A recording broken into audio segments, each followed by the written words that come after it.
Innovation and Entrepreneurship Forum, as well as Dr. James Ndahiro, the chair of the board of directors for Zigama, which is a bank here in Rwanda. So let me just see if we have Dr. Ndahiro. Yes, very good, perfect. Thank you very much.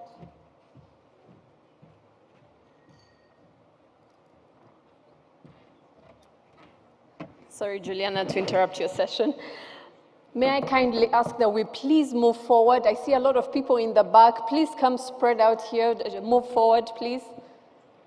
I will not get off the stage until you do so. Please come.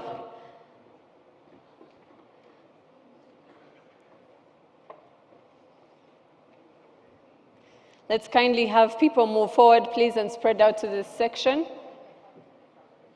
Thank you very much, ladies and gentlemen. So colleagues, give us just a moment, please. I've requested one more chair so that our final panelist can join us. And I'm sure that will be with us shortly.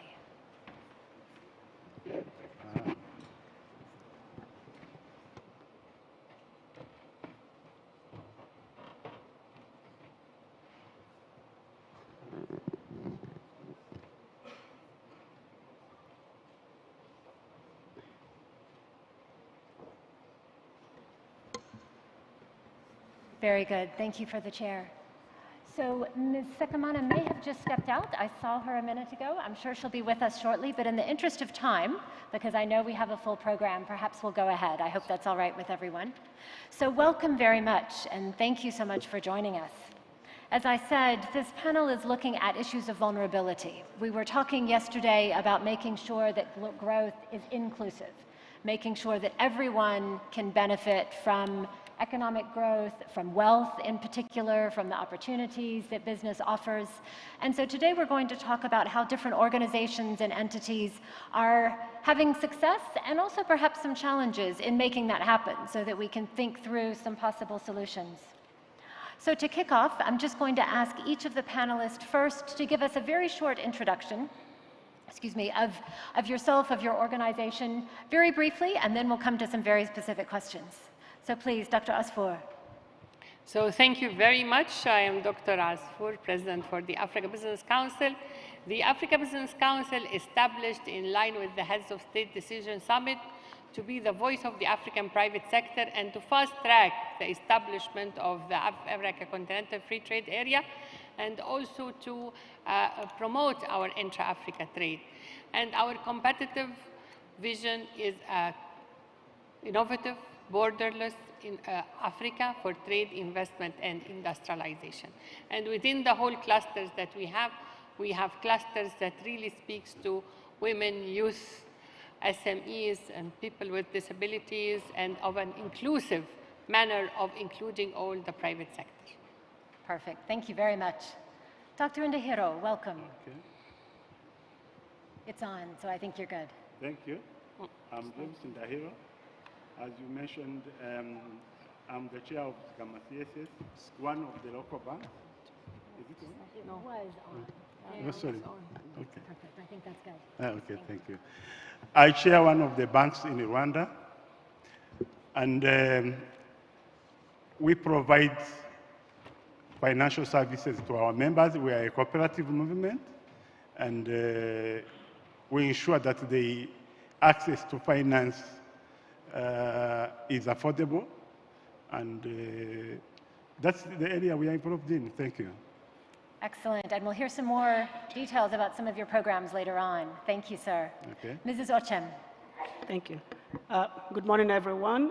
My name is Irene Ochem. I am founder and the CEO of an organization called Africa Women Innovation and Entrepreneurship Forum. And by that, you also get the meaning of our organization in the name. We're about women in Africa, supporting them and we develop design programs to support their growth as business leaders and innovators. We work with different organizations, development partners, the corporate, the private sector, and government. So we do training, and then we do also advocacy for gender mainstreaming. And one of the ways that we do that is that we host a conference to bring the ecosystem and the stakeholders together. I'll be speaking more about that later. Thank you. Thank you. Honorable Minister, I suppose you need no introduction, but please share with us. I'm Dr. Monica Msenero. I'm the Minister for Science, Technology and Innovation in Uganda. Excellent, thank you. And Ms. Sekamana. Thank you. Sorry to be a bit late. My name is Teresa Sekamana. I'm the chairperson of the Specialized Cluster, which is an umbrella organization of 3 special groups of entrepreneurs. We are special because we are women, we manage our family, and we manage our businesses. Thank you. We are special because we are young entrepreneurs. We are the future of the economy of Rwanda. Rwanda rudutezeho byinshi. We are special as people of determination because our determination, our passion goes beyond our disability. We are commonly called people with disability entrepreneurs. Thank you. Excellent, thank you so much. So to kick off with a few questions for each of our panelists this morning, and then we will, as usual, turn to the audience in a bit for some questions and thoughts from you. But first, Honorable Minister, many of the ministries on the continent that work in science and technology are focusing on improving digital access and digital inclusion for everyone. Could you talk a little bit about some challenges that you may be facing regarding digital inclusion, whether for youth, for women, for people with disabilities, for other groups, and how is your ministry managing to address these challenges? Thank you very much. The issue of inclusion is very, very important and critical. And it's important that we first understand what's exclusion. Because sometimes we think about inclusion, and we miss certain things. So exclusion is simple, not being given opportunity to participate. You don't have an opportunity to participate in what is happening so that you can make that choice whether you should take advantage of something or not. So we have various levels of exclusion on the continent. And of course, the first and most known is people who have different disabilities, that they do not rhyme with the standard which has been developed. And because of that, when we develop our technology, chances are that they may not be included at the same rate. Often later, there may be additions, but the exclusion results into these people accessing technology later than the others. So they are delayed because they did not have early access. And so their different ability has been thought about much later. The other issue is women or gender exclusion. By nature, at least on the continent, we still believe there are 2 genders. By nature, the biologically female, we have different abilities. Not an inferior or superior, but we just need technology which is appropriate. Think about the traditional tractor. Not many women will access the tractor. And so when I get a tractor even to do something small on my farm, I have to hire someone because I cannot use it. So we can be excluded that way. But then there are other exclusions from centers of discussion where decisions are being made about technologies. For example, young people may not be at the table. When you look at most of the boards, most of the decision-making across the continent, the average age is 50 or above. Especially when we're talking about technology, the decision makers in government. So the young people find themselves sometimes excluded because their interests and their vision of their future has not been taken care of, because they are viewed as still young or they don't yet access the positions where these people are taking decisions. Now, the other group of people who are excluded are the elderly. This came up, my background is public health, but when we were designing tools for HIV in public health, we didn't think about the elderly. And at some point, we noticed HIV was rising in the elderly. They were excluded. So sometimes the elderly who are no longer very active, we are not taking care of them. We're not taking care of their needs. They have information.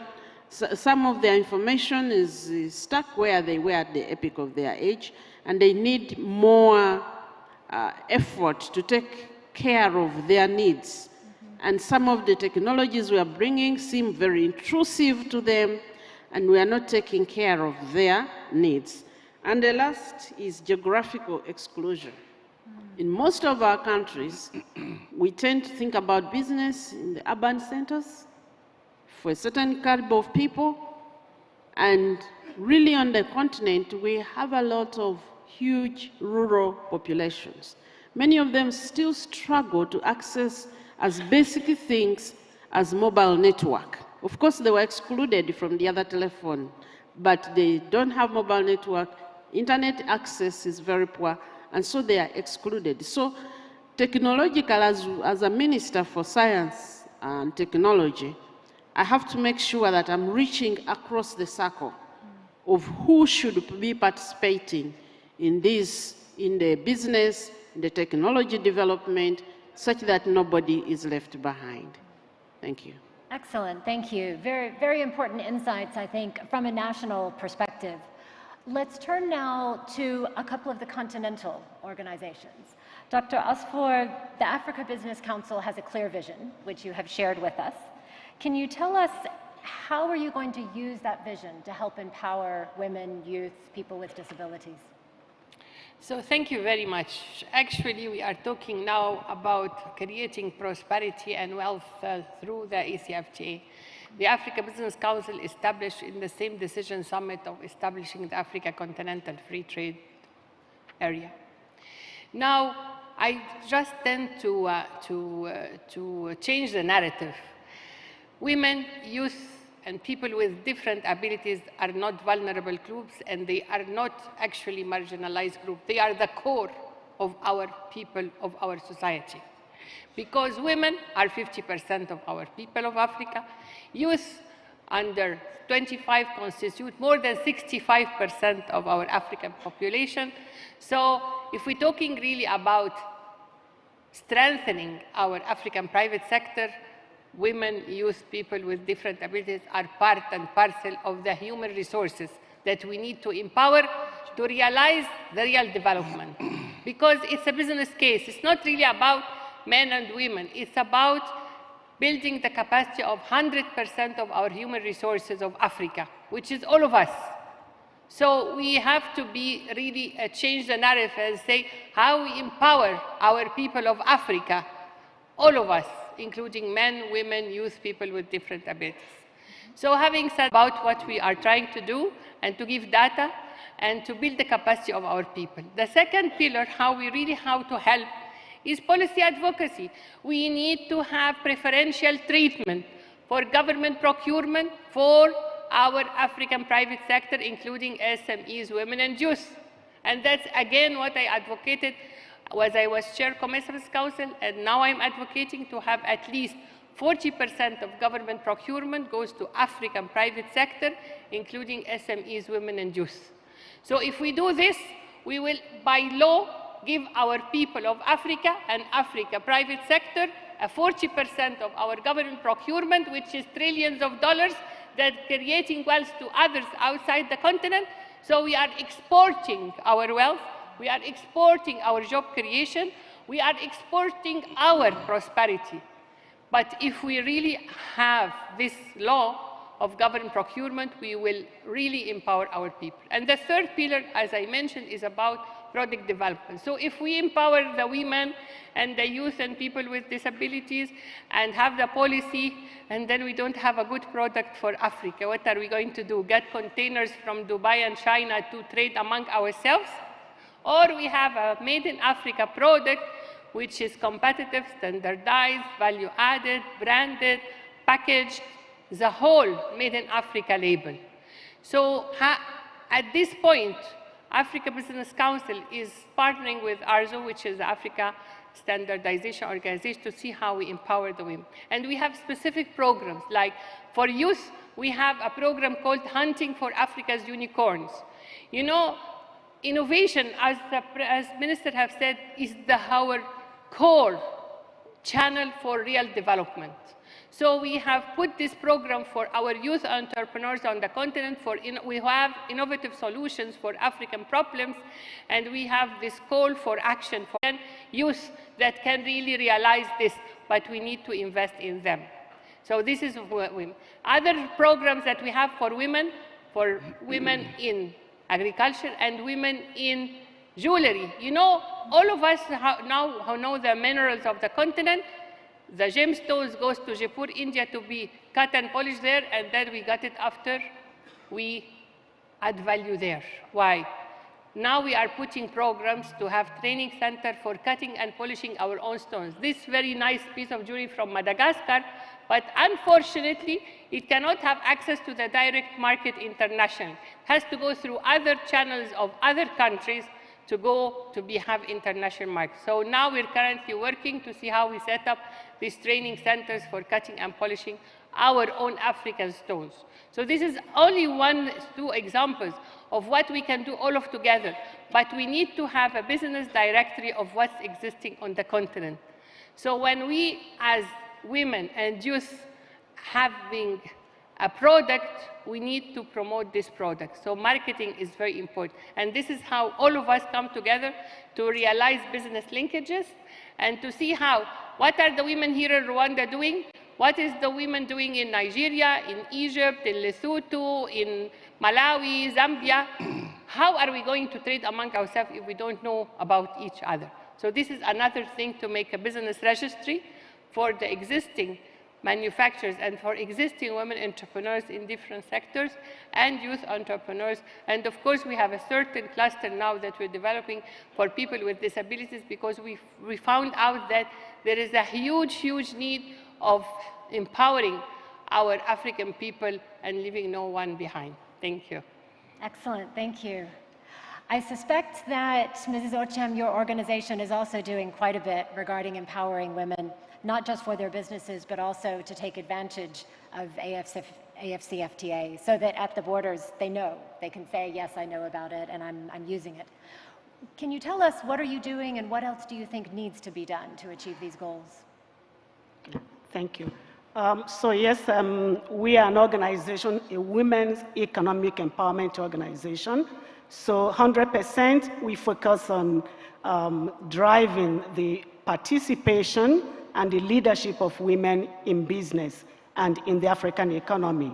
And when you say African economy, the recent, the most current trending framework in that is the African Continental Free Trade Area. So working with women to achieve our objectives and missions, we work on four different, we have identified four different areas that we work in. And that is skills building, so entrepreneurial skills building is about facilitating access to market for the entrepreneurs. It's about facilitating access to finance, and then creating a network for them to connect, interact for peer learning. And it's about also advocating. So we engage with policymakers because they need to mainstream gender in everything. And working with them, these areas are the areas, the challenges, the barriers that we have identified There is no equal participation in the economy. There's no equal access to finance. That is a huge barrier. There is no equal access to markets. And there we are, working also to ensure that there is that equal access to the opportunities that the AFTA is unleashing and will unleash.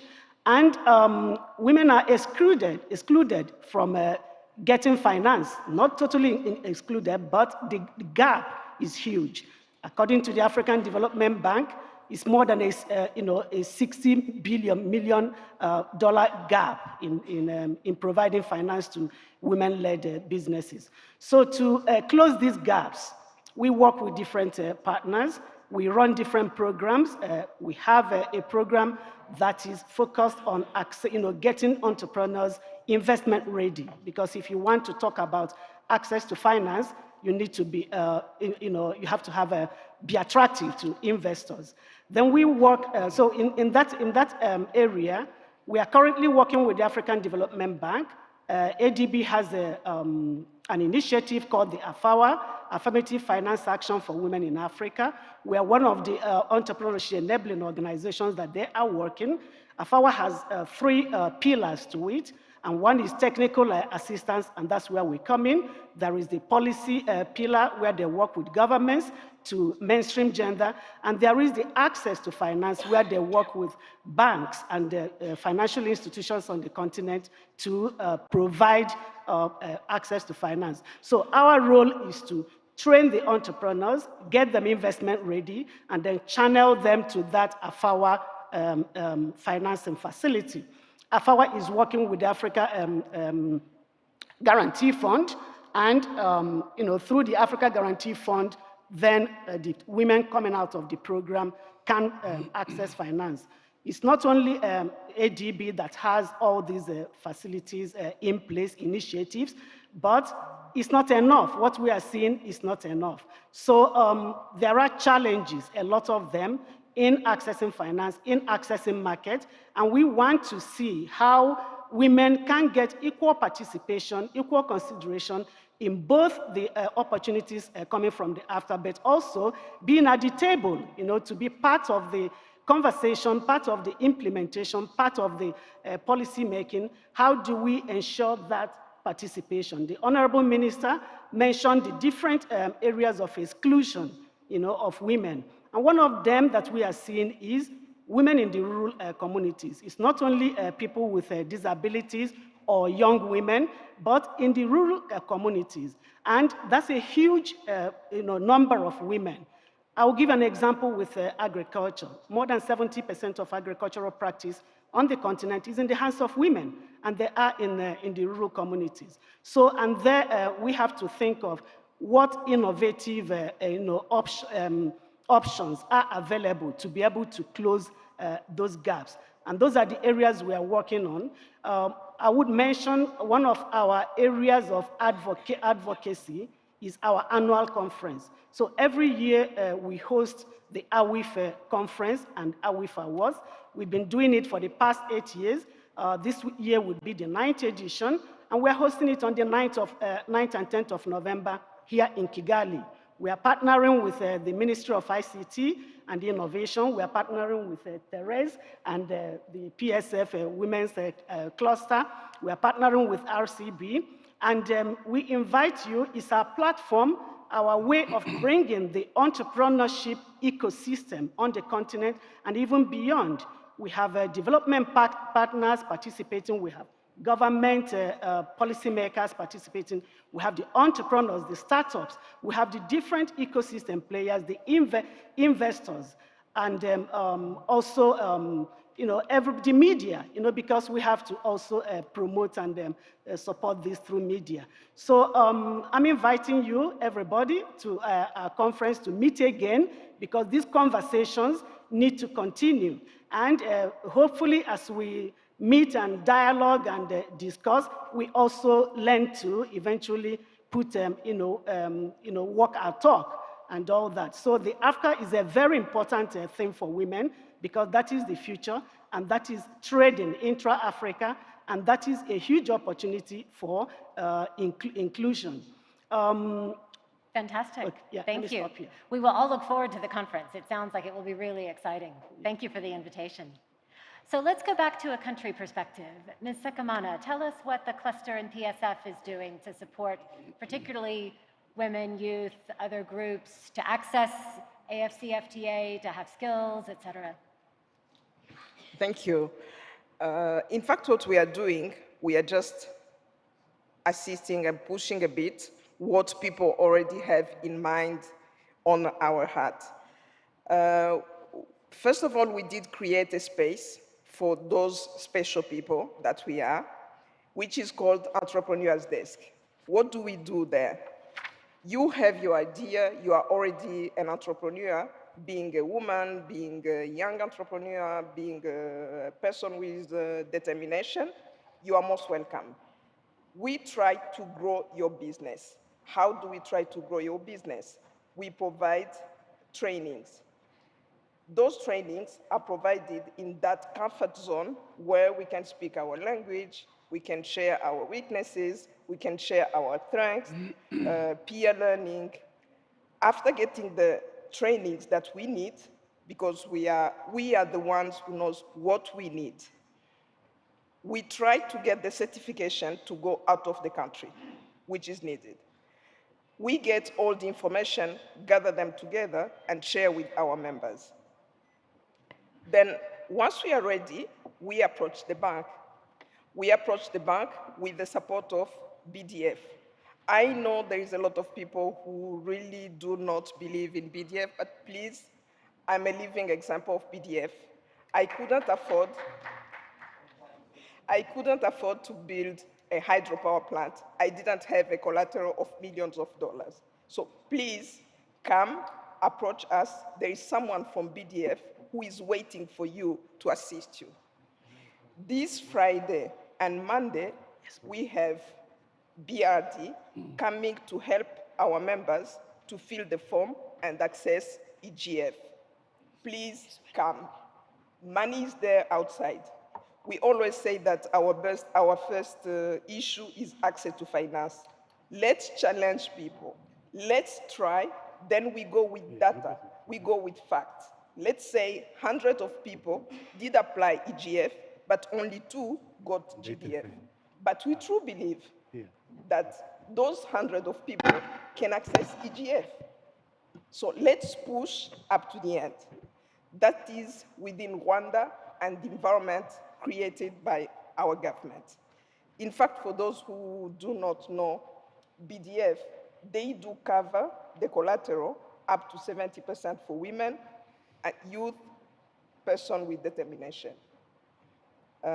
It's a public agency belonging to the government, which is in place since few years. Then for those who are going out of the country, we are talking about AFCFTA. How are we going to be ready? Once we know what is needed, how to go there, we offer exposure through our partners. As you did hear yesterday, the executive director of ITC was talking about the hub of SheTrade. We are the hub of SheTrade in Rwanda. There is not only the trainings, but also the assist for the exposure. Go for trade fairs. Go and see how it happens somewhere else. Then over that, we have another project that we are working on, especially for AFCFTA. How are we going to go out there? We are a bit special, but we want to go together. We want to build some Rwanda house in few countries. We are talking with our embassies. We are talking with our partners. We have different partners. Dr. Amani is there to assist. We have Irene. We have other partners who are not around, but who are keen to support. SheTrade is one of them. Timea, we believe they are ready to support. And why we want to go together? There is a lot of barriers that we want to respond together. The issue of English or languages in some part of the world, the issue of administration, which is not yet very clear for all of us. The issue of logistics, we have our own solutions that we are bringing there, but I think we are going to talk about it because it's one young entrepreneur who is part of the project, and we want to go with him. So we are doing a lot to try and see how we can go together, because as we say, if you want to go fast, you go alone, but if you want to go far, come with us. Fantastic. Thank you very much. And finally, for some other concrete examples, Dr. Ndahero, you were telling me about the very special funds that the Zigama Bank has on offer. Could you share those with the audience? Thank you. Yeah. You asked me a question, but I would like to ask a question as well before I answer. And this question goes to the audience and everybody here. It is something I borrowed from one of the African cultures, and it is in the form of a question. Now, the question is this. Can you trim a man's hair in his absence? That's the question I would like us to think about, and probably we shall answer in due course. Now, Zigama CSS is a credit and savings society bank. It was formed as a cooperative to take care of the most low-paid cadres of the state. It was formed with a welfare action in mind. Given the economic situation or the economic levels of development, it was not easy for the government to take care of that particular group in a way that is conducive to everybody. So, as a credit and savings society, our power is in our savings. So we made savings as a compulsory action. Over time, we put together our meager resources and use the resources to lend to each other.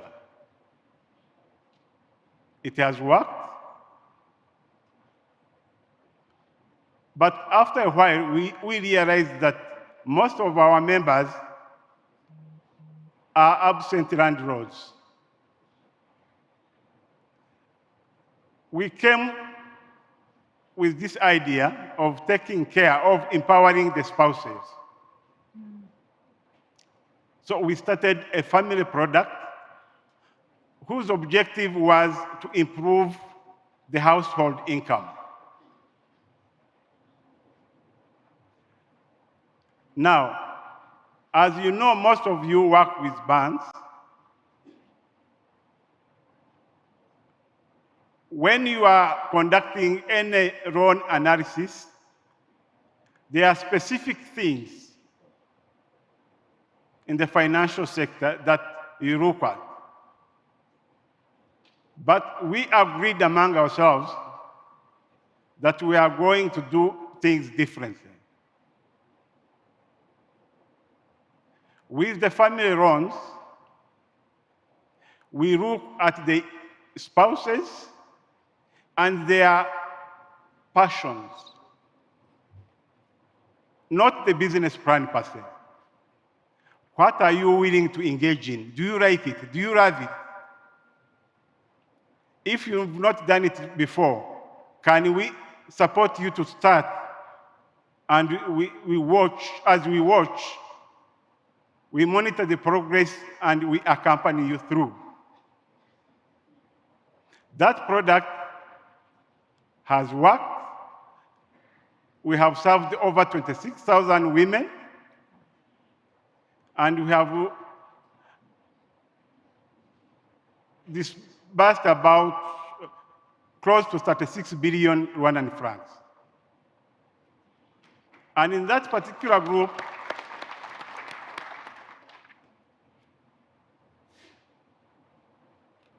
we have witnessed that less than 0.5% have not paid on time. Less than 0.5%.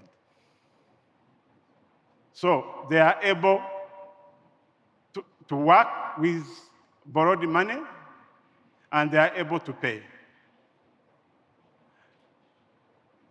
After a while, we decided to now improve their entrepreneurship skills and probably interest them to join that space.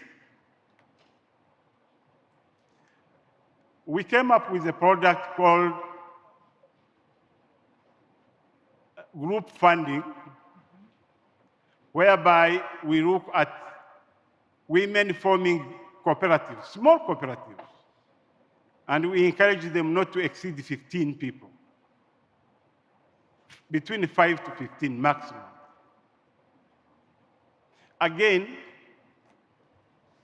we realized that one of the barriers to access to finance, as we are told, was collateral or security guarantee. Now, we are working with this idea that collective wisdom can help more than even the collateral we seek for.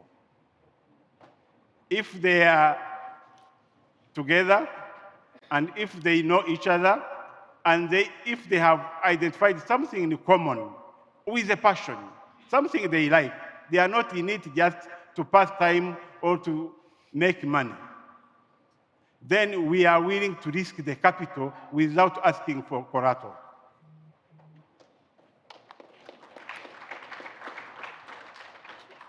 This has helped, and we realize that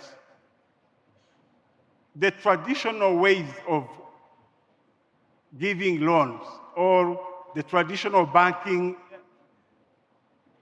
standards and regulations don't work if you have to help people. All these were designed for a specific purpose. Investors in those banks are looking at their returns. And even in business schools, even those who have gone through business schools, you know that there are models already stipulated there. How do you look for cash flows? How do you determine the payback period? All those things. Those were established and put in place not to give support to the client, but to protect the investor. So I'm not saying they are rubbish, they are useful. But if you are looking at financial inclusion, if we are looking at empowering people, really you have to go beyond those set standards. We are currently looking at the possibility of not only empowering families or those groups, but talking to our smaller cooperatives, because business is not everybody's. I mean, we talk about business and we think that everybody is interested in a business. No. There are people who are not interested in a business, but everybody is interested in income, isn't it? Now, we are looking at possibilities of our cooperatives transitioning from micro businesses to be part of the supply chain, bigger supply chains. Instead of asking two women or a group of them who are producing tomatoes, just to produce them and then market them and take them to the market, they can be part of a bigger supply chain that deals with that specific product. We are exploring that, and hopefully we might be able to succeed with it. So, Zigama CSS as a bank, yes, we are a bank and we are fully supervised by the central bank and we follow all the prudential guidelines, but sometimes we do things differently depending on the needs of our people. That's why in our practices, we don't design any product for our members, no. We go down, we do public outreach programs, and then we discuss with them what they want. As we come up, then we give them some available information, and we help them to structure. So ours is bottom up. Thank you very much. Fantastic. Thank you so much, Dr. Ndahiro. I think you've given us a lot of wisdom in your comments. I'll just go back quickly to Ms. Sekamana, and then we'll open it up to the audience. And we will come back to everyone for closing remarks in a bit as well. Yes. Thank you. There is something very, very important I forgot to mention about what we are doing for our members to be ready for AFCFTA and beyond. We got 40 computers with the support of ICT, the Ministry of ICT, and GIZ. So what we are going to do is to put all the trainings that we are getting on those computers. Any of our members can come anytime and access the trainings. Then you will access also internet for free, which is a huge step.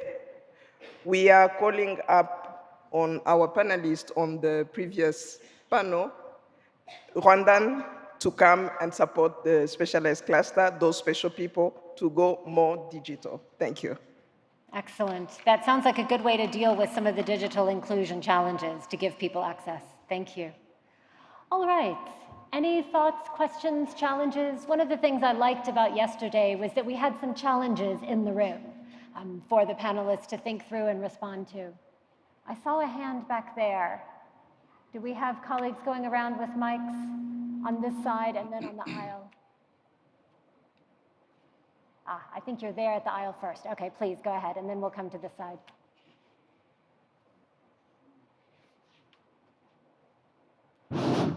Thank you, everyone, honorable ministers. Good afternoon, everyone. My name is Ivan Morris. I'm from Mountain Creation. It's a fintech company. I don't have this as a question, but it should be taken as an advice if you want. All right, so how I see the empowerment of youth and women in Africa. As we all know here in Rwanda, during the COVID-19, Vuba Vuba was introduced, and most of the people no longer go to the restaurant. They just place an order and then the food came to their places. So I see the e-commerce as a future retail in the commerce sector. And for the private sectors as well, for the small and medium enterprises, we lack capital. That means money to rent our stores. But when you use an e-commerce platform, you don't need to rent a store, right? You can have your product at home, and then you can sell it just online. So I believe that empowering e-commerces in African countries can be also a good impact in facilitating the youth and women's businesses. Thank you very much. Thank you. I've used Vuba Vuba myself, so I know how valuable that is. I know what you mean. Thank you. We had another question on this side. Hello. My name is Bruce. I run a textile and garment manufacturing company, and I have some reflections. Firstly, on cross-border trade, I was visiting a company, one of the largest scale manufacturers here of garment in Rwanda, and they face the challenge that to export to South Africa, they have about a 20% export tax, but to export to London, it's about a 0% export tax. So I think we kind of need to bridge the gap between policy and the private sector as well. But I want to also commend the work that has been done. Kuza Africa, the company which I run, is run by myself, a Rwandan, but alongside with 3 Kenyan business women. So it's really a true example of integration. And last week we just had a conference that looked at sustainable and circular textile and garment manufacturing. And one of the things that came about was the creation of turning bamboo into thread. So that's the mission that we're on today. So that's my call of action for anyone who'd like to partner with us. And last but not least, in terms of the African Continental Free Trade Area Agreement, I would like to encourage us to perhaps think about changing the name, because I don't know how the mobile money agents or people in the villages will actually internalize this true mission that we're on if they can't even connect to the name. A little bird told me that on the higher levels in the AU, we're encouraging that, so I'm just simply sending energy to that. And I want to thank you for giving me the time and space to speak. Thank you. Thank you. We feel your energy. Fantastic. There was another one back there, and then we'll come to the front. And I'm looking this side, here in the middle then. We'll move this way. My name is Andrew Gatera, representing G-Step Group. G-Step Group is specialized in coffee processing and tourism. I'm just here to make a few comments regarding access to finance. So this has been a very big issue to startups and everyone here, as the gentleman talked of interest in income. Everyone is not very much interested in business, but at a certain point, they look at scaling up. So scaling up requires capital, requires investment. But what we have realized, me personally, many things are changing in this economy, but access to finance keeps coming up all the time. And yet the money is there. Most of these banks are willing to give the money, including Zigama or BDF, other bring your books of accounts, audit. So this becomes a very big challenge. For a simple startup is trying to scale up, requesting for $5,000, an example, and then they're going to invest $800 in getting the books, certified. Also, lack of information becomes a very big challenge. And that's why we have seen some of the microfinances making the process to access the money easier. Most of them prefer to go through some of the money lenders where the interest is very high, but because the process is simpler, but not because it's better. So I think we need to review the processes that are put together by the banks and are also giving value to some of these startups. I can give an example. Me, myself, when I wanted to scale up, I ran to 3 banks. And you go today, they tell you forgot this, you forgot this. And then you're running out of time. And then until I got one bank and I succeeded. But then when I was in a conversation with my brother, who earns about 1.5 million in a certain... Thank you. So we've had this project of creating child care centers at our farm so that when these women come to work, they can just leave their children over there. And we've been putting money aside for a couple months for this project. The problem in export is funding. And when we are talking about African market, we talk about policies, we talk about organization, but we don't talk about funding. Now, we have a good example given by Dr. Ndahiro. I'm very happy for that. How can we have a system that can help this? I'm talking about women, because we are women exporters, and we have a lot of problems. And we need a forum or an organization or our platform, a program for export. From, like we say, we are talking about value chain, from the beginners up to the special exporters. We don't have that platform, and it's a gap if we are entering into African market. So when it comes to this, to the special example of Zigama CSS, they started by their own money, savings. I'm telling you, if you don't start saving schemes in Africa, you are not going far. Because we will still using the money from outside, and we'll work for them until when we will have our own money in Africa and trade among us.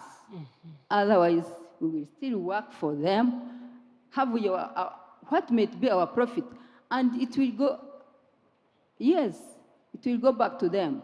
In French, they call it, there is a technical word in French, but let's start today using that kind of system they used through cooperatives, through, in West Africa, they use something called economic groups, EGF, on les appelle EGF, dans l'Afrique de l'Ouest. On utilise ça, les groupements, des groupes économiques, des petits groupes de gens qui sont ensemble, des small groups of people who come together and make their own money together, given credit, small credit among them, and then they have their dividend at the end. So let's start something like this for all in African countries, then we will have our own. We cannot be autofinancement. We cannot be, comment on dit? You've got the concept. The savings are important. Yes. We're with you. So my question to Dr. Ndahiro. Yes. We are a group of women exporters. They have some small groups for 15 people. They can see how they can make their own product. They are graduating from one product to another. So can them work with women exporters as a group of 10, 20 or more? Thank you. Excellent. Thank you very much. And one final question from this side, and then we'll come back to the panel. Nitwa Sina Gerard. Nkaba mpagurutse kugira ngo mbone uyu mwanya wo kubasangiza. Ejo twaganiriye cyane bavuga ku bijyaniranye n'uko nagira uko mbaganiza ko akabanga kagenda hirya no hino ku isi, ariko by'umwihariko hano muri bino bihugu bya Afurika kugira ngo Afurika yiteze imbere.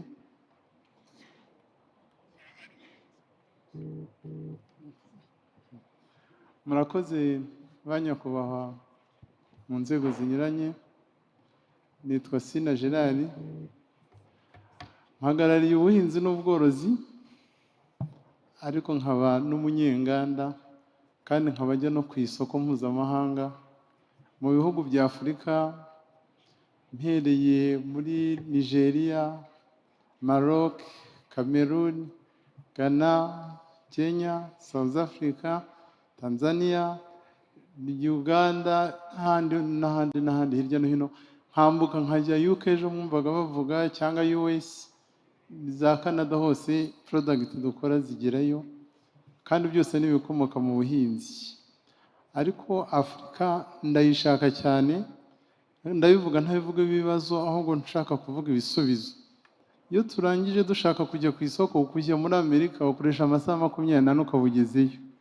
Igihugu cyo muri Afurika ushobora no gufata n'icyumweru kiri mu nzira. Bivuga rero ngo inzitizi zirimo ni transport yo gushaka uburyo muri Afurika ibihugu byakwegerana, ari mu rwego rw'abikorera cyangwa se urwego rwa leta. Uko igihugu cyacu cy'u Rwanda kimaze kugera kure mu rwego mpuzamahanga muri Rwanda Air, aho igera hose ubu ngubu product z'u Rwanda zigenda zigerayo, kandi ashimira ko n'ibindi bihugu birebeye ku Rwanda uko rurimo kugenda rwagura amarembo, ibibazo bya Afurika byose byakwihuta byose bikarangira. iyi nama nayigiyemo Nairobi, ndongera South Africa mvuye nayo nari nyirimo, none yabereye iwacu hano iwacu i Rwanda. Ibibazo bivugwa bigasubirwamo siko mbibona, njye ndatanga inama kutworohereza uburyo bwa transport, no gushaka izo ndege zinyuranye hirya no hino naho dukoresha amazi, ubwato bugakora, ikibazo cyarangira. Ikindi ni uko ahangaha abo turi kumwe cyane cyane abo dusangiye umurimo, kwitabira ama exhibition hirya no hino, yaba igihugu cya Tanzania njyayo mu mamurikagurisha, South Africa mvuyeyo, UK mvuyeyo, mu Budage mvuyeyo, no muri Amerika mvuyeyo, ariko nyine nkaba mfite icyo mpagarariyeho, ngendera uko umukuru w'igihugu avuga ati kwihesha agaciro ku cyo wakoze. Ako kabanga ngashyira imbere ku isi hirya no hino hari insenda, ariko hano umunyarwanda ahinga urusenda, ibihugu byo muri Afurika ndanabigura n'urusenda, ariko nkaza gukora transformation hano mu gihugu cyacu cy'u Rwanda, nangiza nkohereza mu mahanga. Nagashya nuko na Afurika ihinga, narangiza umusaruro wabo nkawubona, ntabwo ari mu Rwanda gusa, nangiza nkohereza hirya no hino.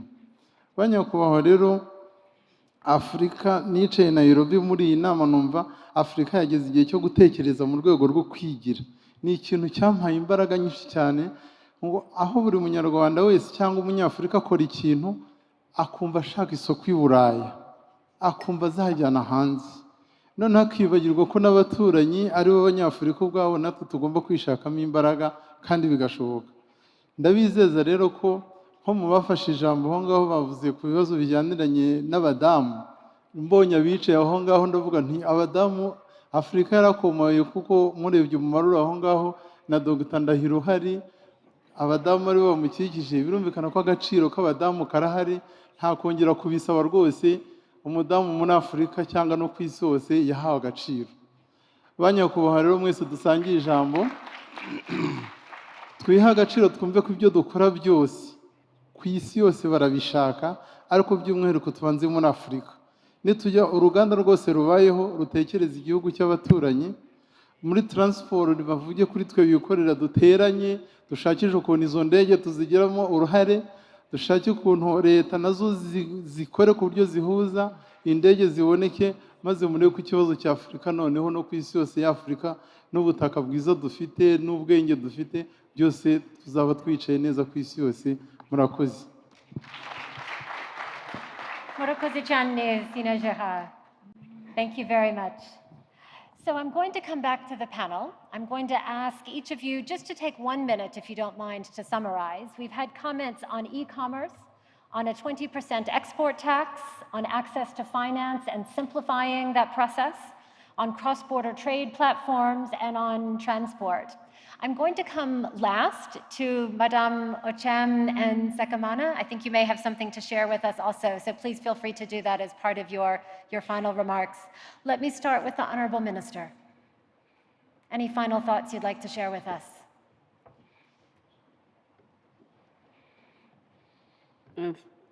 Thank you very much.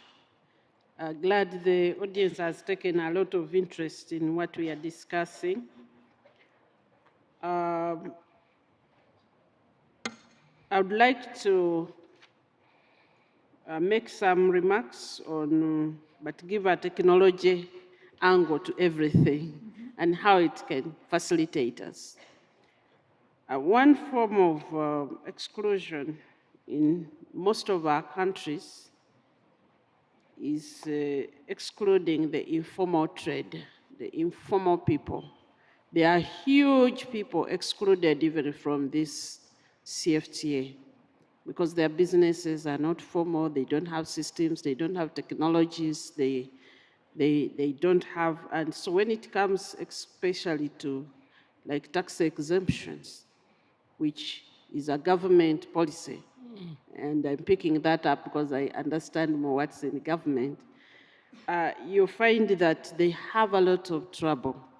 But more and more, we have technologies developed on our continent to help this inclusion, which is simple, which helps people to do their businesses, does accounting. You don't need to know accounting.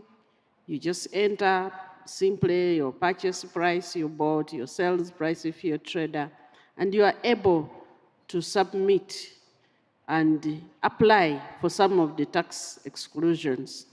Because if you don't, then you will not be able to participate. And the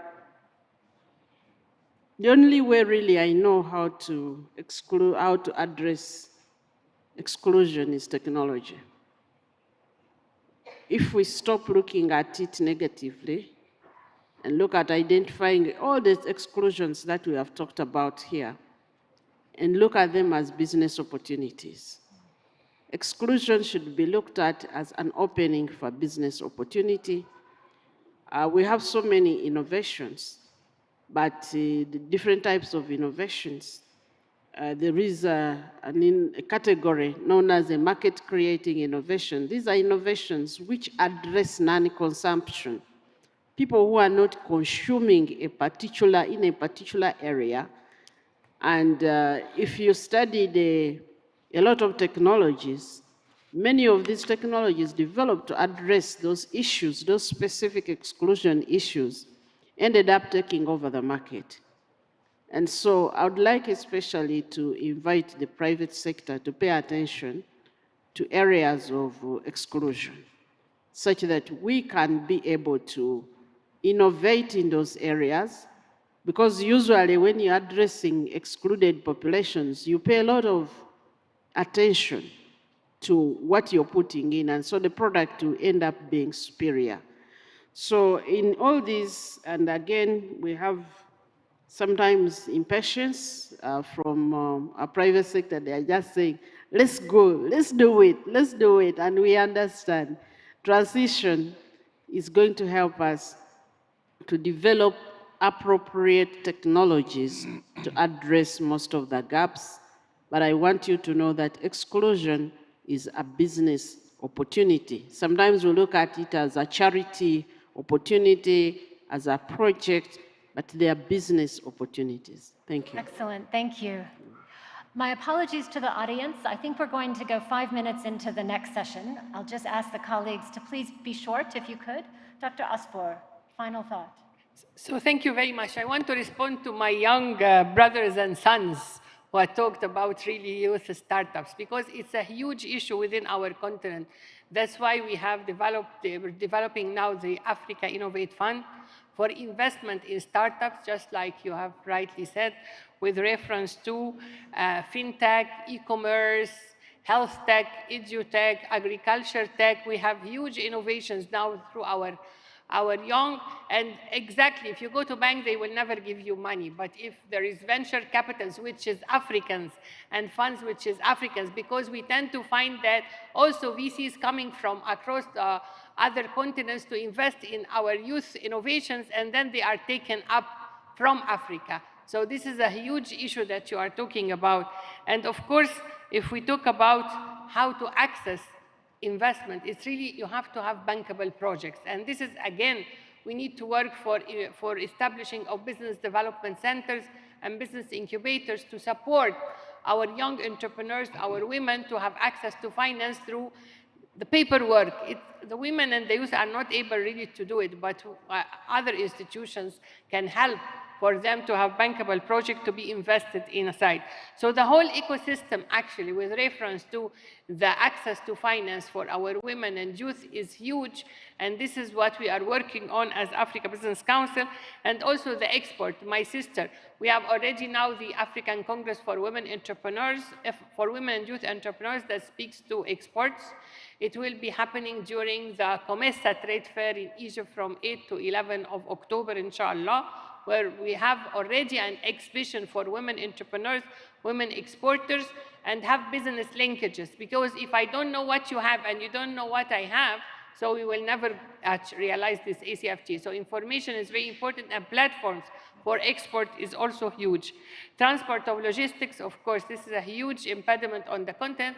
That's why the private sector is there to see how we can really have incentives, because this is very important to have incentives, because if we set a company as private sector and we have 25% or 30% corporate taxes, there is huge, what is the margin of your profit? So we need the policies for reduction of taxes, on corporate taxes, and incentives to invest in aviation industry, in logistics, in roads, with public-private sector partnerships.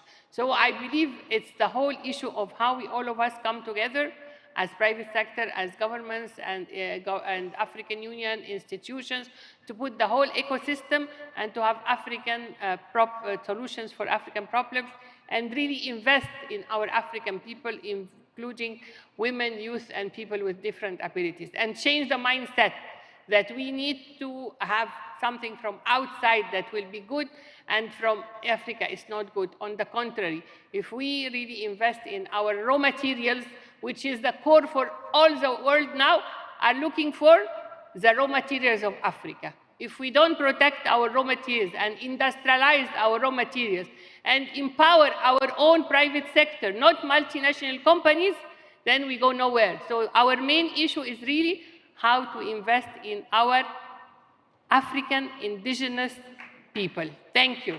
Thank you very much. Dr. Ndahiro, one final thought. Thank you very much. I think we have to own our destiny.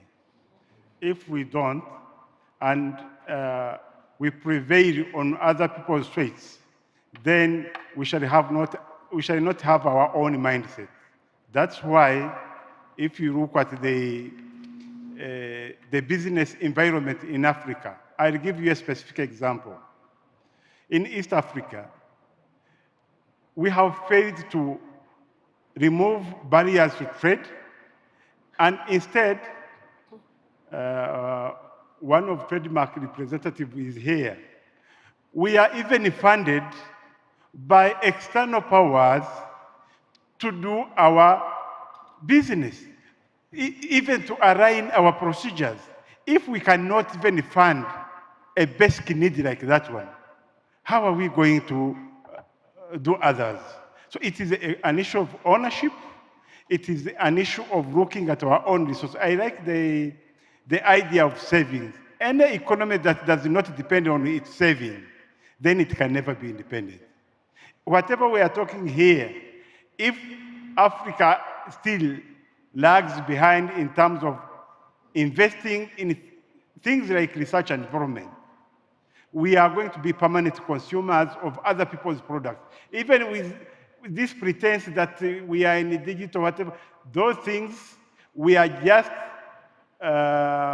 going to be a pipe in which they transfer wealth from one end to the other, and we are just there as intermediaries. So, if you look at all the African budgets that have been passed, tell me how much has been set aside for research and development, for the youth, for women. Actually, even the issue of youth, I think the way we respond to its needs is wrong. You see, youth is just a 12-year period. It is a transition age. It is from 18, I think, to 30 like that. It is too small. We should start early, investing in our juniors, investing in their education, in investing in their understanding of money, of business, of finance. Until they get to that age where they are qualified as youth, because it is short, they are well prepared now to take advantage of whatever exists in our business environment. Otherwise, if we start preparing the youth when they are youth, and after a few years they have transitioned to another thing, then we have wasted their resources. But the bad thing is that we normally talk about the youth because they are a convenient hands, normally for politicians in Africa and others. But if we have to prepare them and give them their regard as economic players, we should start early as when they are still juniors. Thank On you. people with disabilities, I can't go without saying this. Yes, it's important. One final thought. Briefly, I think Corona has taught us something. Everybody was disabled between 2020 and 2022, isn't it? So why don't we take advantage of that and earmark out those jobs that can be performed at home, but that can be performed with persons with disabilities, and we start from there. I think we should borrow from COVID to empower persons with disabilities. Thank you. Thank you very much. Excellent. Ms. Ochem. Yes, thank you. I think since we are running short of time, I would just like to pick on the lady that spoke so much about access to finance. As I mentioned when I was talking, the African Development Bank, they are working with us, and they have a facility dedicated to boosting women entrepreneurship on the continent. It's a more than $3 billion funding facility, and they've already raised more than 1 billion out of that. And they have this facility, it's available to be accessed, but you cannot access finance if you are not ready for finance. And you cannot access finance by advisory. You need to be taught how to have your business investment ready to be able to access finance, and that goes with investment readiness training. We run the accelerator program to get businesses investment ready and export ready. For exporting, there is also readiness that goes in there. Depending on what you are, in what sector you are, there are things that need to be considered. If you are in the agribusiness, for example, agro-processing, you need to know the standards. You need to know do you have your certifications? You need to know the basic international trading guidelines, how even to approach logistics, how to move your business from one border to the other. So, and that is export readiness, and it's about training. So our trainings, they can be sector-specific or stage of business focused, if you are ready to scale. But we've had success. We have more than 5,000 alumni from our different programs. So if you want, I would like to take this conversation further personally with you. The facilities are there at the African level, like the African Development Bank, and also at country levels. In South Africa, where we are based, you have different facilities targeting women entrepreneurship. So let me stop there, because Teresa and I, we have also something to announce. Perfect. Ms. Sekamana. Thank you. Thank you to my friend Irene. I'm going back to my sister who spoke about exports. I think she's one of our members, and what the private sector is doing is really to show you the facilities that you have in the country. Not long time ago, and you are one of them, there is a group of women who went to Brazzaville. We knew it on a very short notice. We did approach BRD, and BRD is going to pay you back your ticket and your accommodation. I think we cannot keep complaining and not appreciating what our country is doing for us. So that is one of the products that BRD has, and they are going to apply to our members. That you did ask me about success story. And because to answer, we're running out of time. She's coming. Yes, because we have women, we have people with determination, representative. We don't have youth. If you don't mind, we are going to give 2 minutes to 2 persons that I'm going to choose to explain on behalf of young entrepreneurs. Talking about 2 points, the success story and how to extend, I'll ask Albert Vuba, that everyone knows in the room, to speak a bit about his story and how he's going to extend his business through PSF and specialized cluster. Then I'll ask Ivan, I believe he's here as well, how he did manage to access a certain amount of money that I'm not going to announce in BRD. He's a young entrepreneur, he did access the money. Albert is a young entrepreneur, he's developing. So I would like to ask our young brother to join the team, to speak with them. They will tell you how PSF is assisting them. The other point is to say, as she was saying, we have to be ready. One of the roles of PSF is advocate. We cannot advocate without data. We cannot keep saying, young entrepreneurs are not accessing money from BDF or from BRT. We have people seated at the entrepreneur's desk waiting for you. PSCF did publish, we did publish, we are waiting for you to advocate and say, this issue is still there. We need data. We need to know who did apply and did fail. So please give us the tools to advocate for you. Thank you. I'll call Ivan and I'm going to ask Albert, Alice if she's 2 willing to minutes. indulge Yes, us. yes, thank you. I'll ask them to be very, very brief and precise. Definitely. Thank you so much. My name's Albert Munyabujingo. I'm the co-founder and CEO of Africa Limited, the e-commerce platform that you all support by placing your orders on a daily basis. To me, the very first investor of your business should be your end consumer. And as youth and part of PSF as well, I believe the first customer that you get should be the one to advocate for your services, to the next one. And as our chairperson said, we get support on a daily basis, but then the thing is sometimes we don't knock to the right doors. She spoke about the entrepreneur's desk. I most of the time pass by there, but we literally have very few people taking advantage of these facilities.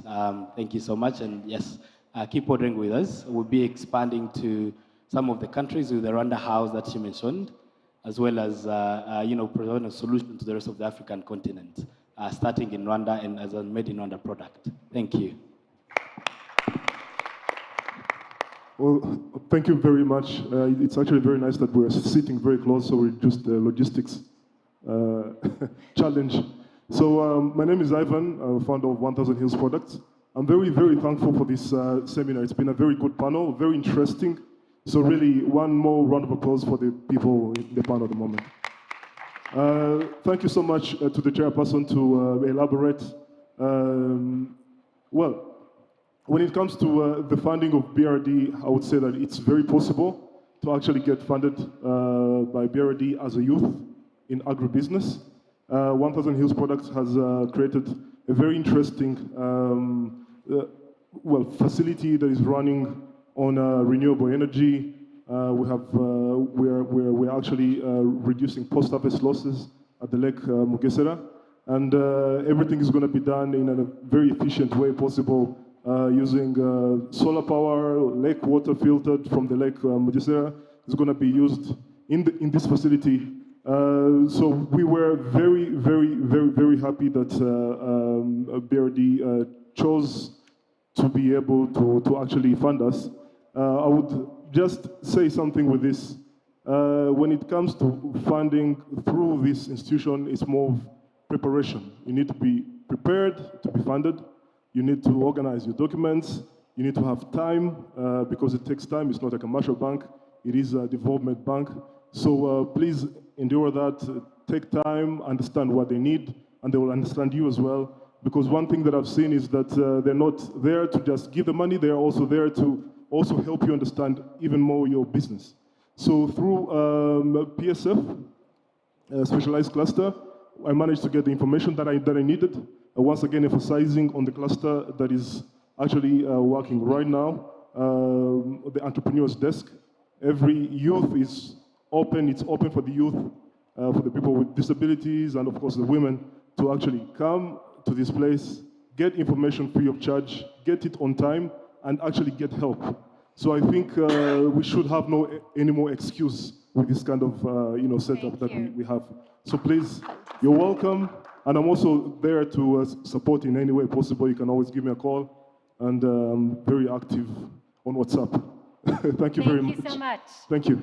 So please be encouraged to check out the youth desk, the women's desk, etc.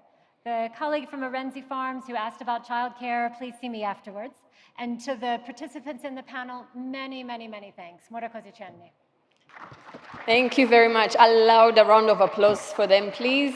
And thank you, Juliana, for taking us through this fantastic session. I'll ask the chairman to please stay back, Mrs. Therese. Juliana, if you would kindly stay back for the next session. Thank you. So ladies and gentlemen, we are heading into a very exciting session, and I'll ask you to stay put. Please don't walk out of the room. It's going to be a very short one, and then right after that, we'll break off into lunch. And for that particular session, I'm going to invite on the stage Mr. David Butera from Timea to take us through this. I don't want to mention what the session is. I want to leave the buzz to you. A round of applause for David, please, as he comes on the stage. Oh, come on. Thank you.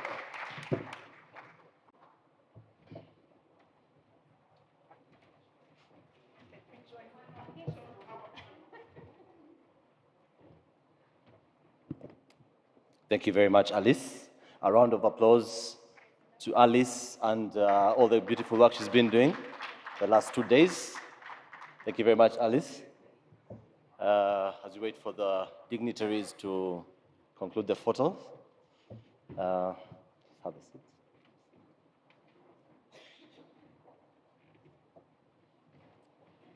As they said, my name is David Butera. I'm the acting country director for Trademark Africa, one of the leading trade facilitation agencies on the continent, if not the world. So, Honorable Minister of Science, Technology, Innovation for the Republic of Uganda, the chairperson of PSF, the CEO of Rwanda, RISA, the UNICEF country representative, all protocols observed. I'm thrilled today to join you and a number of people who are joining us online. As we join thousands of East African traders in unveiling a tool that is tailored to uplift women traders across East Africa. As the Honorable Minister just mentioned, technology is very key in inclusion. We know that traders in Africa, traders in East Africa specifically where we operate, face multiple challenges. And after all the work we've been doing as Trademark Africa, in our partnership with the Specialized Cluster and PSF in general, and PSF's basically private sector federations and other umbrella organizations across East Africa, we have developed a tool that responds to the needs of traders across East Africa. This tool is iSOKO, which luckily enough is a word that cuts across all the major languages in the region, especially Swahili, Kinyarwanda, Kirundi. Similarly, the tool has been the platform. It's a market information platform. It's a marketplace. It's a set of business management tools. It's a networking platform. And it's also, beyond that, among other things, a depository of trade information that is vital to traders, but also a platform for those that have opportunities for traders to be able to post them there for the benefit of the 30,000 users that are planned to be online by the end of this year, but also targeting over 100,000 users in the long run. So most importantly, this platform, iSOKO, is designed to amplify the resilience and the entrepreneurial spirit of women traders that we all know, especially those in the East African region, but also across Africa in the future. So to join me in this process, allow me to welcome Madame Alain Asimwe, the Deputy CEO of Trademark Africa. Please, a round of applause for Madame Alain. Madame Alain is joining us from our headquarters in Nairobi, but also as a true East African. She's not very far from home. Many times when she wants to go home, she goes through Kigali to across the border in Kabale. Welcome, Madame Alain.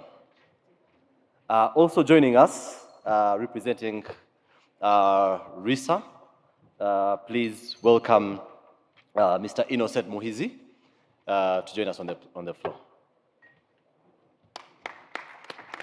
A big round of applause for Mr. Muhizi. He's the CEO of Rwanda Information Society Agency, RISA. How this is going to happen, I'll welcome our Deputy CEO, Madam Allen, to join us on the other podium and deliver her opening remarks. Welcome, Madam Allen.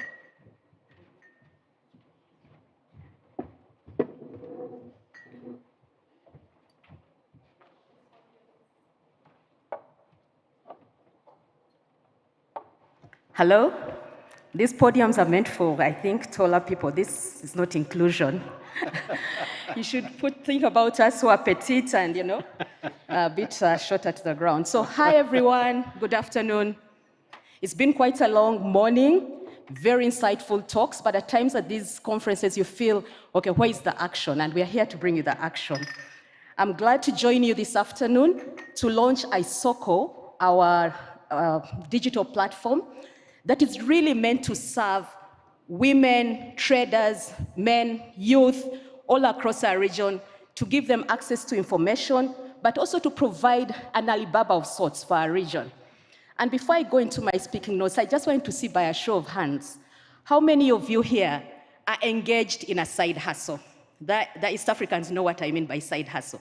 How many of you are engaged? You have a day job, but on the side you also have a kiosk, a bar, a lounge, you rear a chicken. I can see the Honorable Minister. Is she the only one? People, put up your hands. I know that's what East Africa is made of. I see you, I see you.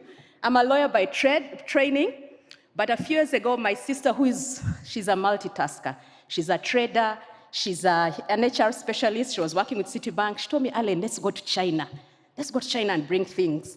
And so you can imagine we got a little money with no experience. She had been there, I think, once. We went to China. Not only did we go to China, we went by business class to do what we were calling trade. And we bought some things and we sold them, but of course we didn't get as much as we could have gotten. Can you imagine if we had had a tool that allowed us to see what China is trading and we could order online? I didn't need to leave my business to do this side hustle. I could have done the trade and continued with my business. Unfortunately, for many of our traders, we are so limited by both information but also capacity. Many people we have worked with, for instance, in Rwanda, for the last decade, we've worked with Profam, I think it's a household name in Rwanda, working with women traders at the border with DRC to trade in the basic items, beans, textiles, grain, and other commodities that, foodstuffs that are the bread and butter of our communities. And we've seen them grow. We've seen their incomes grow. We've seen their livelihoods change. We've even seen them become resilient when COVID hit. They were able to stay resilient. They were able, because we have helped them to set up cooperatives. But we saw that the growth was getting stagnant. There's only so much you can do if you're still carrying your goods across to DRC, you're trading, going back and forth. And we said, what more can we do? And Profam is replicated across the entire region. We work across 21 borders in Eastern and Southern Africa. And we recognize that there's much more we can do, and digital is it for us. For me as a lawyer with a side hustle, and for the lady in Profam crossing the border daily to trade, digital can change lives. And we've already seen it. In the last year, through our teams led by Anataria, who is here, one of your own, Anataria Umaria, we've been able to develop iSOKO by East Africans, young women and men, digital experts, software developers. We had the dream, we didn't know what to do. We reached out to the community. We've been able to develop this tool, this platform that is allowing traders to connect. You know, it can be very lonely when you're, for instance, in an SME. The ladies at PSFU, and I met some today earlier, one dealing in coffee, one dealing in groundnuts. She sources groundnuts from Tanzania. It can be lonely when you're in that business. But this platform has allowed over 15,000 women to come together, and men as well, to come together to get information, to get support. We have lawyers on the platform if you want to register. We have iBooks if you're able to do your taxes, because these are the things that disturb, you know, that entrepreneur, that small business person, not able to do they don't have their lawyer or in-house finance officer. But with iSOKO, you have all these facilities. They're able to get information. If I want to source groundnuts, where can I get the best price? Where can I find the best market? Who is supplying? Who is buying? This information, the whole morning I've been hearing the same thing. There's no information. There's no information. We're able to provide this information, and it's real time. It's updated. So together with our team in-house and the developers, we've been able to develop iSOKO, which, David, you tell me it's market across the whole region. And I'm glad to say we have now launched it across 4 or 5 capitals in East Africa, in Kenya, in Burundi, no, in Kenya, in Uganda, now Rwanda, Tanzania.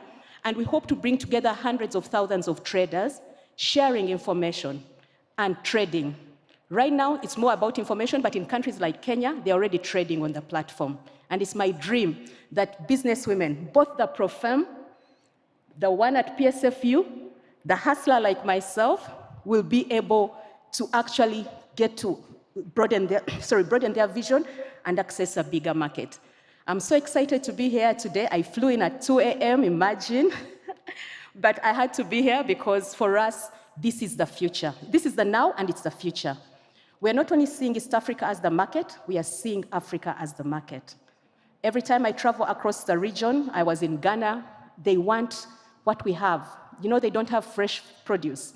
And you can imagine the produce you have here in Rwanda. How do you know that someone in Ghana wants to source maybe $1 million worth of beans or fresh produce or whatever it is that you're selling?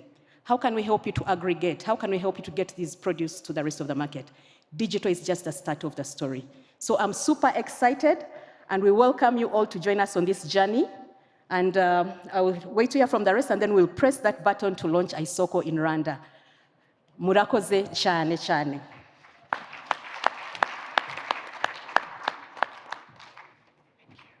A huge round of applause for Madame Alain Asimo.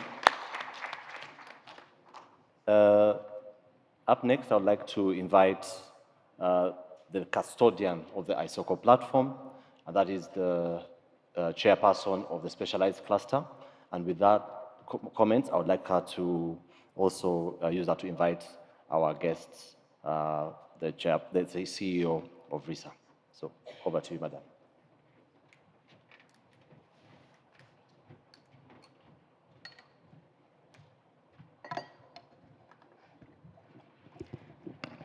In fact, I'm not good in speech. What's next? Today we are launching iSOKO platform. I like to say iSOKO because it sounds Rwandan, African, than iSOKO. We are launching iSOKO platform. It will be installed on the 40 computers we said, so we don't have any excuse to not go digital, to not sell our product online, to not do our marketing online, to not have books kept online. So we don't have any excuse. What we can ensure our partners, TMA, and others who did participate on this, that PSF is going to do, we are going to do our best to make sure that any Rwandan women dealing in business is going to be on iSOKO platform. That is our mandate. To my fellow women traders, let's take advantage of this platform. How are we going to go on FCFTA market if we have never interacted with anyone, beginning by the region? It's simply impossible. Let's begin by interacting with our sisters in East African community, where it's a bit our comfort zone, because we have the same language somehow. East African community is already there. It's not new. It's not like FCFTA. Let's use this tool to have our contacts, to say, I'm going to fly to Kenya, but I already have a partner. We did interact. I did show him or her my product, and I'm flying there to close the deal. This is the way the world is going. It's going digital. We are going to do our best, again, to train you, to show you on how to market your product online. How are you going to put your prices, sorry, knowing that you are going on a market that you are not alone. It's not Rwanda, it's East Africa. You are selling your product, you will find them in Uganda, you'll find them in Kenya, you will find them in Burundi. So how are you going to price our product as women in Rwanda in trade? Let's join our effort together and go for iSOKO. Allow me, sorry, to extend my sincere appreciation to TMA, to the government of Canada, which put the funds to make this happen, and of course, to the government of Rwanda. Thank you very much.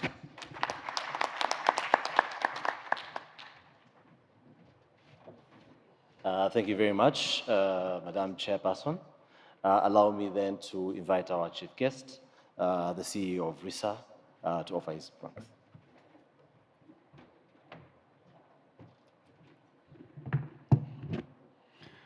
Thanks, David. Madam Chairperson, thank you so much. And my sister, Asimwe, thank you.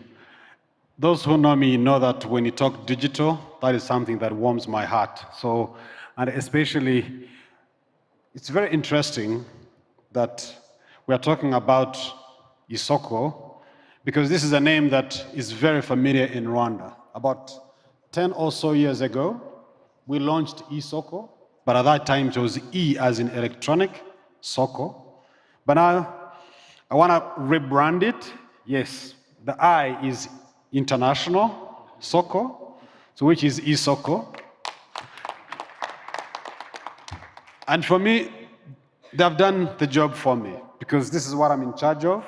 And it's very interesting and encouraging to see that it's actually transcending into what we do in the public sector is going into the private sector. Therefore, it is very, very encouraging, and I appreciate the support that is being provided to the private sector, but most importantly, to the women. Because our sisters, our mothers, but we've seen the challenges they face. And most importantly, we who are in the digital space, we actually need them. One, we need engineers, but we also need participants on the other side of the aisle. Therefore, thank you so much, Trademark East Africa, for your support. Thank you for the work that you're doing. And I think let's take this further. Let's not stop here, because there are so many other things that we can be able to do digitally. I mean, this is a conversation that we've been having earlier in the morning, and we believe this is the kind of partnership that we want to see that is going to enable us as Africans achieve what we intend to achieve. I know I'm standing between this, the great moment that we're going to have, and lunch. Therefore, I don't want to dwell more, just to appreciate and support and say thank you once again for the great work that you're doing. Thank you. Another round of applause to the CEO of RISA. Our next activity is the symbolic launch of this wonderful transformative platform. I'll ask the people supporting us to bring the table to the front. But also allow me, Honorable Minister of Science, Technology and Innovation of the Republic of Uganda, to join us on stage, and also the chairperson of PSF. And then we will invite you to help us press the symbolic button that will launch the iSOKO platform. Protocol people, assist us. Just here? Can we put it to the center?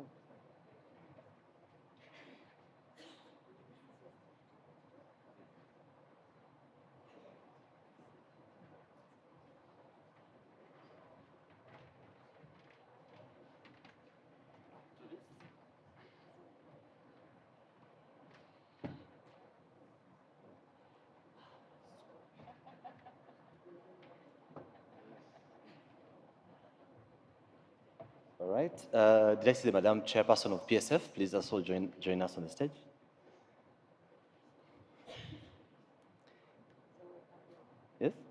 And then we will request you to move forward to the button that will launch the iSOKO platform.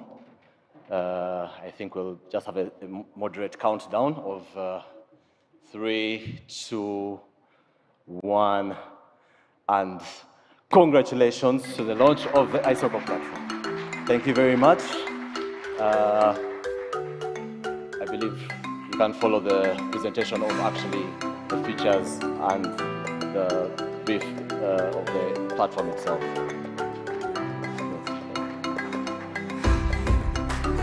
Also, to inform those that want to join the iSOKO platform, it's available on Android Play Store. It also can be accessed through shortcuts at *508, *05 hash. We also have a booth in the exhibition hall where you can join and ask additional questions, of which we will be able to answer and also assist you in any of the registration processes.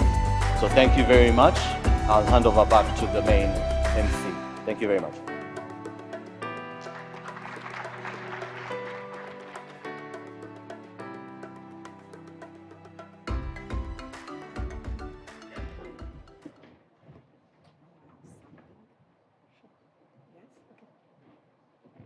I'm back again. I just wanted to invite you to visit our booth, to visit the booth of the next Golden Business Young Entrepreneurs. We thank you so much, Madam Kumba, who did finance the booth for young entrepreneurs, and our members. Thank you so much. Fantastic, and congratulations to the iSOKO team, iSOKO. Thank you very much, David, for taking us through that session. Now, ladies and gentlemen, again, as it has been said, I will not stand between you and your lunch. But before we release you for lunch, which is in the Virunga tent, where we had it yesterday, just a few announcements. Tomorrow, there is a Golden Golf tournament that you are all invited to. It will be at the Kigali Golf Course in Nyarutarama/Kachiru. And tee-off will be 9 a.m. And for those who need to rent clubs and golf bags, please arrive before that, around 8:30 a.m. Thank you. So, and then in the afternoon, we will gather back here where we will have our very last plenary session or panel. That's going to be super exciting. And the topic will be on building ecosystem for manufacturing and production of medicines, vaccines, and other health products in Africa. And this will be led by Dr. Janine. So please do gather with us back here after lunch, and after that we will just head into the closing. So please do come back in the afternoon, and I'll ask that you